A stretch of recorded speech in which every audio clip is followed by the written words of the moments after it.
Hello, നമ്മുടെ പുതിയൊരു വീഡിയോയിലേക്ക് എല്ലാവർക്കും സ്വാഗതം. അപ്പോൾ ഇന്നത്തെ നമ്മുടെ വീഡിയോ ഞാനൊരു ഓണം ഷോപ്പിംഗ് വീഡിയോ ആണ് ഉദ്ദേശിച്ചത്. പക്ഷേങ്കിൽ അത് കറങ്ങി തിരിഞ്ഞിട്ട് ഒരു ആക്സിഡൻറ്റിലേക്കായിട്ട് മാറി. അപ്പോൾ എന്താ സംഭവം എന്നുള്ളതൊക്കെ ഞാൻ ഈ ഒരു വീഡിയോയ്ക്ക് അകത്ത് പറയാം. അപ്പോൾ കാലത്ത് തന്നെ ഞങ്ങൾ കുളിച്ച് റെഡിയായിട്ട് AR ഹാൻഡ്ലൂംസിലേക്ക് പോകാനായിട്ട് നിൽക്കുകയാണ്, കുത്താമ്പള്ളി. കാരണം നമ്മുടെ കഴിഞ്ഞ തവണത്തെ വിഷുവിൻ്റെ ഫോട്ടോഷൂട്ടിൻ്റെ ധാവണി ഞാൻ അവിടെ നിന്നാണ് എടുത്തത്. പിന്നെ അവിടുത്തെ കസ്റ്റമർ സർവീസും ഭയങ്കര നല്ലതായിരുന്നു. അപ്പോൾ അതുകൊണ്ട് ആ വഴി ഒന്ന് പോയി നോക്കി നോക്കാൻ, കിട്ടിയില്ലെങ്കിൽ കിട്ടിയില്ല എന്നുള്ള രീതിക്ക് ഒന്ന് പോയി നോക്കാമെന്ന് വിചാരിച്ചിട്ട് റെഡിയായി നിൽക്കുമ്പോഴാണ് അച്ഛനും മോനും നൂൽപ്പെട്ട് തിന്നാനായിട്ടൊരു ആഗ്രഹം. അല്ലെങ്കിൽ എവിടേക്കെങ്കിലും റെഡിയായി പോകാൻ നിൽക്കുമ്പോൾ ഈ രണ്ട് പേരാണ് ഏറ്റവും കൂടുതൽ എന്താ പറയുക, ധൃതി അടിക്കുന്നത് ഇവർ തന്നെയായിരിക്കും. പക്ഷേങ്കിൽ പോവാൻ നിൽക്കുന്ന നേരത്തെ ഏറ്റവും ടൈം കളയുന്നതും ഇവർ തന്നെയാണ്. അങ്ങനെ അവരുടെ എല്ലാ പരിപാടിയും കഴിഞ്ഞിട്ട് ഒരു വിധത്തിൽ വീട്ടിൽ നിന്ന് ഇറങ്ങി പോണ വഴിക്ക് നമ്മൾ ഒരു കട്ട്ലേറ്റും അതുപോലെ തന്നെ ചായയും കുടിക്കാമെന്ന് വിചാരിച്ചിട്ട് ഒരു ചായക്കടയിൽ കയറി. ഞാൻ കട്ട്ലേറ്റും അതുപോലെ കായബജിയും കഴിച്ചിട്ടുണ്ടായിരുന്നു. നല്ല ടേസ്റ്റ് ഉണ്ടായിരുന്നു കേട്ടോ. അത് കുത്തമ്പള്ളിയുടെ അടുത്തുള്ളൊരു ഷോപ്പിൽ തന്നെയാണ്. ഇപ്പം നമ്മൾ പോയിക്കൊണ്ടിരിക്കുന്നത് കാറിലാണ്. ഇത് AR ഹാൻഡ്ലൂംസിൻ്റെ സ്വന്തം വണ്ടിയാണ്. അതായത് നമ്മൾക്ക് ഡ്രസ്സ് ഏതെങ്കിലും ഇഷ്ടപ്പെട്ടു, ഇനി അതിൻ്റെ വല്ല കളർ ചേഞ്ച് ഉണ്ടോ എന്ന് അറിയാൻ വേണ്ടിയിട്ട് നമ്മളെ അവരുടെ ഗോഡൗണിലേക്ക് കൊണ്ടുപോകാനായിട്ട് അവർക്ക് തന്നെ കുറേ വണ്ടികളുണ്ട് കേട്ടോ. അങ്ങനെ നമ്മൾ അവരുടെ വണ്ടിയിൽ കയറിയിരുന്നു. എന്നിട്ട് ഗോഡൗണിലേക്ക് പോകാനായിട്ട് നിൽക്കുകയാണ്. നമ്മുടെ കൂടെ നമ്മളെ നോക്കുന്ന നമ്മുടെ സ്റ്റാഫ് ഉണ്ടാവും, പോരാത്തതിന് വേറെയും കസ്റ്റമേഴ്സ് ഉണ്ടാവും, അവരുടെയും സ്റ്റാഫൊക്കെ ഉണ്ടാവും കേട്ടോ. ഞങ്ങൾ ഞായറാഴ്ചയാണ് പോയിട്ടുണ്ടായിരുന്നത്. അന്നാണെങ്കിൽ നല്ല തിരക്കായിരുന്നു. ഞങ്ങൾ ഞായറാഴ്ച വരാൻ പാടില്ലായിരുന്നു, അതാണ് ഉണ്ടായത്. കാരണം എന്താണെന്ന് വെച്ച് കഴിഞ്ഞാൽ നിങ്ങൾ ആ കടയിലേക്കൊന്ന് നോക്കി അതിലേക്ക് കാല് കുത്താൻ സ്ഥലമില്ല, അത്രയ്ക്കും തിരക്കുണ്ടായിരുന്നു കേട്ടോ. പോരാത്തതിന് ശനി ഞായറും നല്ല തിരക്കായതുകൊണ്ട് തന്നെ ഓൾമോസ്റ്റ് എല്ലാം സ്റ്റോക്ക് ഔട്ട് ആയി എന്നാണ് പറഞ്ഞത് കേട്ടോ. അപ്പോൾ അതുകൊണ്ട് ഞാൻ ഉദ്ദേശിച്ച കളർ കിട്ടിയില്ല. പിന്നെ അടുത്തുള്ള എല്ലാ ഷോപ്പുകളും നമ്മൾ കയറി നോക്കി, അവിടെയും നമ്മൾ ഉദ്ദേശിച്ച ഒരു സംഭവം കിട്ടിയിട്ടുണ്ടായിരുന്നില്ല കേട്ടോ. ഇപ്പോഴത്തെ ട്രെൻഡ് കോഫി ബ്രൗൺ ആണല്ലോ, അപ്പോൾ അതൊക്കെ ഒന്ന് തപ്പി നോക്കി, അതൊന്നും കിട്ടിയില്ല. പിന്നെ ഞാൻ വിചാരിച്ചു കോഫി ബ്രൗൺ കോമൺ കളർ ആവില്ല, അപ്പോൾ പിന്നെ വേറെ ഏതെങ്കിലും കളർ ട്രൈ ചെയ്ത് നോക്കാമെന്ന് വിചാരിച്ചു.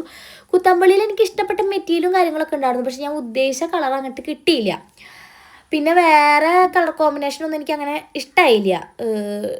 മെറ്റീരിയൽ നല്ലതാവുമ്പോൾ എനിക്ക് കളർ കോമ്പിനേഷൻ ഇഷ്ടപ്പെടില്ല. അങ്ങനെ ആയിട്ട് ഒരുവിധം എല്ലാ കടകളിലും കയറി. അവസാനം നമ്മൾ രാവിലെ പോയത് നമ്മളൊരു 4 മണി വരെ നമ്മൾ കടകളായ കടകളൊക്കെ കയറി അവസാനം ഫുഡ് കഴിച്ച് നമ്മൾ വീട്ടിലേക്ക് വന്നു. പിറ്റേ ദിവസം ഞാൻ പിന്നെ ഇറങ്ങി, എന്താ പറയുക, പിന്നെയും ധാവണി തപ്പാൻ വേണ്ടിയിട്ട് പിന്നെ ഇറങ്ങി. കാരണം എന്താണെന്ന് വെച്ച് കഴിഞ്ഞാൽ നമുക്കിത് സ്റ്റിച്ച് ചെയ്യാനായിട്ട് കൊടുക്കണമല്ലോ. അങ്ങനെ ആദ്യം തൃശ്ശൂർ ക്യൂനെ പോയി. അവിടെ നിന്നുള്ള വീഡിയോ ഞാൻ ഷോർട്ട് വീഡിയോയിലാവും എടുത്തിട്ടുണ്ടാവുക, ലോങ് വീഡിയോയിൽ എടുത്തിട്ടില്ല.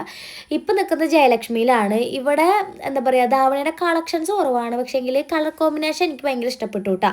അപ്പോൾ വിചാരിച്ചു ഇനിയിപ്പോൾ തപ്പി നടക്കാനുള്ള ഒരു ടൈം ഇല്ലാത്തതുകൊണ്ട് എനിക്ക് ഇഷ്ടപ്പെട്ടൊരു കളർ കോമ്പിനേഷൻ എന്തായാലും കിട്ടി. ഇനിയിപ്പോൾ അതിൽ പരം കിട്ടിയില്ലെങ്കിലോ വിചാരിച്ചിട്ട് അത് തന്നെ എടുത്തു. അതുപോലെ തന്നെ കുക്കുവിന് മുണ്ടെടുത്തു, കണ്ണന് ഷർട്ട് എടുത്തു. പിന്നെ നിങ്ങൾക്കുള്ള ഗിവ് അവേയുടെ ചുരിദാർ മെറ്റീരിയലാണ് എടുത്തത്. 2 എടുത്തിട്ടുണ്ട്, 3 എടുക്കാമെന്ന് വിചാരിച്ചത്. 3 ഒരേപോലത്തെ എനിക്ക് കിട്ടിയില്ല. പിന്നെ ഞാൻ ധാവണി എടുക്കാമെന്ന് വിചാരിച്ചപ്പോൾ കമൻറ്റ് ബോക്സിൽ അന്ന് പറഞ്ഞപ്പോൾ കുറേ പേര് പറഞ്ഞു, ചേച്ചി ധാവണി യൂസ്ഫുൾ അല്ല, ധാവണി എല്ലാവരും അങ്ങനെ വേറില്ലല്ലോ, എന്തെങ്കിലും മെറ്റീരിയൽ ടൈപ്പ് തന്നാൽ മതി എന്ന് പറഞ്ഞിട്ട് ഞാൻ മെറ്റീരിയൽ എടുത്തിട്ട് പോരുന്ന വഴിക്ക് പിന്നെയും ഫുഡ് കഴിച്ചു. അപ്പോൾ കണ്ണൻ എന്താ പറ്റി, കണ്ണൻ വീണ്ടും വണ്ടിയിൽ നിന്ന് വീണോ, അങ്ങനെ കുറേ ക്വസ്റ്റ്യൻസ് കമൻറ്റ് ബോക്സിൽ കണ്ടു. അപ്പോൾ സത്യം പറഞ്ഞു കഴിഞ്ഞാൽ കണ്ണൻ വീണ്ടും ബൈക്കുമെന്ന് വീണതാണ് കേട്ടോ. ഒരു 2 ആഴ്ച മുന്നേ ഒരു തവണ ബൈക്കുമെന്ന് വീണിട്ട് അതിൻ്റെ മുറിവ് ഉണങ്ങിയിട്ടില്ല. അതിന് ശേഷം അത് 2ാമത് വീണേക്കാണ്. കഴിഞ്ഞ തവണ പട്ടി കുറുകെ ചാടിയതാണ്, ഇത്തവണ പട്ടി ആർന്നില്ല. ആള് എന്താ പറയുക, പെട്രോൾ അടിച്ചിട്ട് ഞങ്ങളുടെ അവിടെ പെട്രോൾ അടിക്കുന്ന ഒരു സ്ഥലമുണ്ട്. അപ്പോൾ അവിടെ നിന്ന് തിരിച്ച് വരുന്ന സമയത്ത് വേറൊരു പോക്കറ്റ് റോട്ടിൽ നിന്ന് ഒരാൾ നോക്കാതെ കയറി വരികയായിരുന്നു. ആളെ ഇടിക്കാണ്ടിരിക്കാൻ പെട്ടെന്ന് സഡൻ ബ്രേക്ക് ഇട്ട് ആള് വീണതാണ്. മറ്റാൾക്കൊന്നും പറ്റിയില്ല, ആള് സേഫാണ്. കണ്ണനാണ് പറ്റിയത്, നിരങ്ങി വീണു.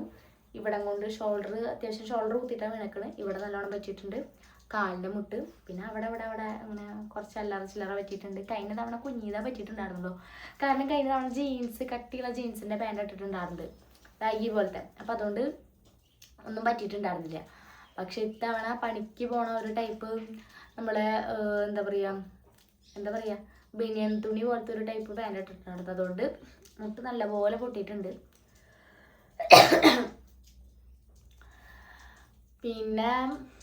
പിന്നെന്താന്ന് വെച്ച് കഴിഞ്ഞാൽ ഷോൾഡർ കുത്തി വീണ കാരണം ഷോൾഡറിന് എന്തെങ്കിലും പറ്റുമെന്ന് അറിയാൻ വേണ്ടിയിട്ട് നമ്മൾ ഹോസ്പിറ്റലിൽ പോയി. അപ്പോൾ മൊത്തത്തിൽ ബോഡി എക്സ്റേ എടുത്തിട്ടുണ്ടായിരുന്നു. എക്സ്റേയിൽ വലിയ ഒടിവോ ചതവോ അങ്ങനത്തെ കാര്യങ്ങളൊന്നുമില്ല. എല്ലായിടത്തും ഈ പറഞ്ഞ പോലെ നിരങ്ങി തൊലിപ്പോയതിൻ്റെ ആ ഒരു ഇത് തന്നെയുള്ളൂ. പിന്നെ ഡ്രസ്സ് ചെയ്തു. പിന്നെ മുറിക്ക് ഇൻഫെക്ഷൻ അടിക്കാതിരിക്കാൻ വേണ്ടിയിട്ട്, മുറി പെട്ടെന്ന് ഉണങ്ങാൻ വേണ്ടിയിട്ടും ആൻറ്റിബയോട്ടിക് എടുക്കണം. 3 ദിവസം മാറി എടുക്കണം. അല്ല, 3 ദിവസം 2 നേരം വെച്ചിട്ട് പോകണം. കാലത്ത് പോകണം, വൈകുന്നേരം പോകണം. കാലത്ത് 9 മണിക്കാണ് പോയെന്നുണ്ടെങ്കിൽ വൈകുന്നേരം 9 മണിക്ക് തന്നെ പോകണം. 12 മണിക്കൂർ ഇടവിട്ടിട്ടാണ് ആ ഇഞ്ചക്ഷൻ എടുക്കേണ്ടത്. അപ്പോൾ അങ്ങനെ പോകണം. പിന്നെ 2 ദിവസം കൂടുമ്പോൾ അല്ല ഒരു ദിവസം ഒരു ദിവസം ഇടവിട്ടിട്ട് ഡ്രസ്സ് ചെയ്യാനും പോകണം. അപ്പോൾ ഇതാണ് കണ്ണൻ്റെ സിറ്റുവേഷൻ. എല്ലാ മാസവും എനിക്കാണ് അസുഖം വന്നിട്ട് നിങ്ങൾ എന്നെ കാണാറ്. പനി വന്നിട്ട്, അതുപോലെ പുറം വേദന വന്നിട്ട്, പിന്നെ വേദന, അങ്ങനെ മിക്ക സമയത്തും.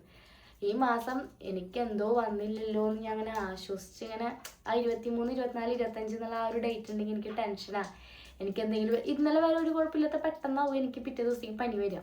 അപ്പം അതുകൊണ്ട് എനിക്കിങ്ങനെ നല്ല ടെൻഷനാകും. അപ്പോൾ ആ ദിവസം കടന്ന് പോയി എന്നിങ്ങനെ വിചാരിച്ചിരുന്ന് വലിയ പ്രശ്നമൊന്നും ഉണ്ടായിരുന്നില്ല. ഞാനാണെങ്കിൽ ഓണത്തിൻ്റെ പർച്ചേസിങ്ങിന് പോയിക്കായിരുന്നു, ധാവണി എടുക്കാൻ വേണ്ടിയിട്ട് പോയിക്കായിരുന്നു, ഫ്രണ്ട്സിൻ്റെ കൂടെ പോയിക്കായിരുന്നു. അപ്പോൾ രാത്രി ഒരു 8 മണിയൊക്കെ ആകുമ്പോൾ ഞാൻ വിളിച്ചു ചോദിച്ചു, ഞാൻ വീടെത്താറാവണുള്ളൂ, കണ്ണൻ്റെ അടുത്ത് എവിടെയാന്ന് ചോദിച്ചപ്പോൾ കണ്ണനും പറഞ്ഞു ഞാനും വീടെത്താറാവണുള്ളൂ, ഞാൻ ഇപ്പം എത്തൂട്ടാന്ന് പറഞ്ഞു. അപ്പം ഞാനും ഇപ്പം എത്തൂട്ടാന്ന് പറഞ്ഞു. ഒരു വിളിച്ച് വെച്ച് പിറ്റത്തെ വിളി ഈ സംഭവമാണ്, ഞാൻ നൈസായിട്ടൊന്ന് വിളിട്ടുണ്ട്, ഹോസ്പിറ്റലിൽ പോകാമെന്ന് പറഞ്ഞിട്ട്. അപ്പം തന്നെ അവിടെ ആൾക്കാരൊക്കെ കൂടിയിട്ടുണ്ടായിരുന്നു. അപ്പോൾ അവരുടെ കൂടെ പോയി കഴിഞ്ഞാൽ മെഡിക്കൽ കോളേജിൽ പോയാൽ ഫുള്ള് ചുറ്റിത്തിരിവാകും. അപ്പോൾ അതുകൊണ്ട് ഞാൻ പറഞ്ഞു വെയിറ്റ് ചെയ്യും, ഞാൻ എന്തായാലും ഈ അടുത്ത് തന്നെ ഉണ്ട്, 2 സ്റ്റോപ്പ് ഇപ്പറുണ്ട്. അപ്പം ഞാൻ പറഞ്ഞു അവിടെ വെയിറ്റ് ചെയ്യും, ഞാൻ ഇപ്പോൾ വരുന്നത് പറഞ്ഞു ഫ്രണ്ട്സിൻ്റെ കാറിൽ തന്നെ കൊണ്ടുപോയി. അങ്ങനെ ആയിരുന്നു അപകടം ഉണ്ടായത്. ഭാഗ്യം കൊണ്ട് ഇത്രേ പറ്റുള്ളൂ. പിന്നെ ഓപ്പോസിറ്റ് ആൾക്കൊന്നും പറ്റിയില്ല, അല്ലെങ്കിൽ അത് വലിയൊരു നൂലാമലയായനെ.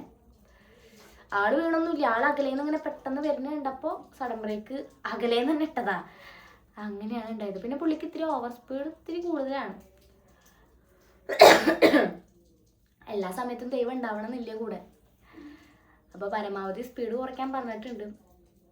ഇത്തവണത്തേല് നല്ലപോലെ പറ്റിയ കാരണം കുറച്ച് റിഗ്രറ്റ് ആയിട്ടുണ്ട്, വണ്ടി ഓടിക്കുമ്പോൾ ഇത്രയും സ്പീഡ് എടുക്കണല്ലേ. മെല്ലെ പോയാലും നമ്മൾ വീട്ടിലെത്തൂലോ. അപ്പോൾ വണ്ടി ഓടിക്കണവരൊക്കെ സൂക്ഷിച്ച് ഓടിക്കുക. ഇപ്പം ഞാനായാലും വണ്ടി ഓടിക്കണ ഒരു വ്യക്തിയാണ്. പക്ഷെ ഞാൻ എന്താ പറയുക, പോക്കറ്റ് റോഡിലൊക്കെ കണ്ണൻ്റെ ഒരു പ്രത്യേകത, ഹോൺ അടിക്കാൻ ഇത്തിരി മടി, കാല് കുത്താൻ ഇത്തിരി മടി, കാല് കുത്തേണ്ട സിറ്റുവേഷൻ വരുമ്പോൾ കാല് കുത്താൻ ഇത്തിരി മടി, അങ്ങനെയൊക്കെ ഉള്ള ഒരാളാണ് ഞാൻ. അങ്ങനെ പറയും അങ്ങനെ ചെയ്യാൻ പാടില്ല എന്നൊക്കെ പറയും. അപ്പോൾ റോഡ് എന്ന് പറഞ്ഞു കഴിഞ്ഞാൽ ഒരു മത്സരമായിട്ട് കാണാതെ നമുക്ക് എന്താ പറയുക, വേറൊരു സ്ഥലത്തേക്ക് എന്താ പറയുക യാത്ര പോകാനുള്ള ഒരു ഇതായിട്ട് മാത്രം കാണുക. റോഡിൽ ഇങ്ങനെ മത്സരം വയ്ക്കുക. അത് കൂടുതലും ഗേൾസിനൊക്കെ കൂടുതൽ ബോയ്സാണ് ഇങ്ങനെ മത്സരിച്ചിട്ട് ഒരു കാറ് നമ്മളെ വെട്ടിച്ച് കഴിഞ്ഞാൽ അവരെ അടുത്ത പോസ്റ്റ് എത്തുമ്പോഴേക്കും വെട്ടിക്കണം എന്നൊക്കെ ഒരു മൈൻഡ് സെറ്റ് ബോയ്സിനൊക്കെ കൂടുതലാണ്. അപ്പം അങ്ങനെയായിരുന്നു അപകടം. പിന്നെ എന്തുകൊണ്ടാണ് എല്ലാ മാസവും നമുക്ക് മാത്രം ഇങ്ങനെ ടാർഗറ്റ് ചെയ്ത അസുഖങ്ങൾ വരുന്നതെന്ന് അറിയില്ല. ഇനിയിപ്പം അതൊരു ഇത് വെച്ച് പറയില്ല കേട്ടോ. ഇനിയിപ്പോൾ അഥവാ ആരെങ്കിലും എന്തെങ്കിലും നമുക്കെതിരെ എന്തെങ്കിലും ശത്രുക്കളോ അങ്ങനെ ആരെങ്കിലും ഉണ്ടെങ്കിൽ തന്നെ നമ്മളൊന്നും തിരിച്ച് ചെയ്യാനായിട്ട് നിൽക്കുന്നില്ല. കർമ്മ എന്നുള്ളൊരു സംഭവം റിയൽ ആയിട്ടുള്ളതാണെങ്കിൽ ഇന്നല്ലെങ്കിൽ നാളെ അങ്ങനെ ചെയ്യുന്നവരുണ്ടെങ്കിൽ കേട്ടാ, ഞാൻ അങ്ങനെ എന്താ പറയുക അങ്ങനെ ചെയ്യുന്ന ഒരാളുണ്ടെന്ന് പറയല്ല, അങ്ങനെ ചെയ്യുന്നവരുണ്ടെങ്കിൽ കർമ്മ എന്ന് പറഞ്ഞൊരു സംഭവം ഉണ്ടെങ്കിൽ അവർക്കത് തിരിച്ച് കിട്ടിയിരിക്കും. That's all. അപ്പോൾ ഇന്നത്തെ വീഡിയോ ഇത്രേ ഉള്ളൂ. അപ്പോൾ നമ്മുടെ ചാനൽ സബ്സ്ക്രൈബ് ചെയ്യാതെ കാണുന്നവരുണ്ടെങ്കിൽ ഒന്ന് സബ്സ്ക്രൈബ് ചെയ്യുക. പിന്നെ ഞാൻ ഓണത്തിൻ്റെ ഗിവ് അവേ വരുന്നുണ്ട്. ഞാൻ ഡ്രസ്സ് മാത്രമേ എടുത്തിട്ടുള്ളൂ, മെറ്റീരിയൽ മാത്രമേ എടുത്തിട്ടുള്ളൂ. ഞാൻ അതിന് മാച്ച് ചെയ്യണ കുറച്ച് ഓർണമെൻറ്റ്സും കൂടെ സെറ്റ് ചെയ്ത് ഒരു സ്കിൻ കെയർ ഐറ്റംസും കൂടെ വെച്ചിട്ട് ഗിവ് അവേ അയക്കാമെന്നാണ് വിചാരിക്കുന്നത്. അപ്പോൾ നമ്മുടെ ഇന്നത്തെ വീഡിയോ ഇത്രേ ഉള്ളൂ. ചാനൽ സബ്സ്ക്രൈബ് ചെയ്യാത്തവർ സബ്സ്ക്രൈബ് ചെയ്യുക, നോട്ടിഫിക്കേഷനൊക്കെ ഇനേബിൾ ആക്കാത്തവരാക്കുക, ലൈക്ക് ചെയ്യുക, അതുപോലെ തന്നെ ഇഷ്ടപ്പെട്ടില്ലെങ്കിൽ ഡിസ്ലൈക്ക് ചെയ്യുക, കമൻറ്റിൽ എന്തെങ്കിലുമൊക്കെ പറയുക. അപ്പോൾ ഇന്നത്തെ വീഡിയോ ഇത്രേ ഉള്ളൂ. ടാറ്റാ.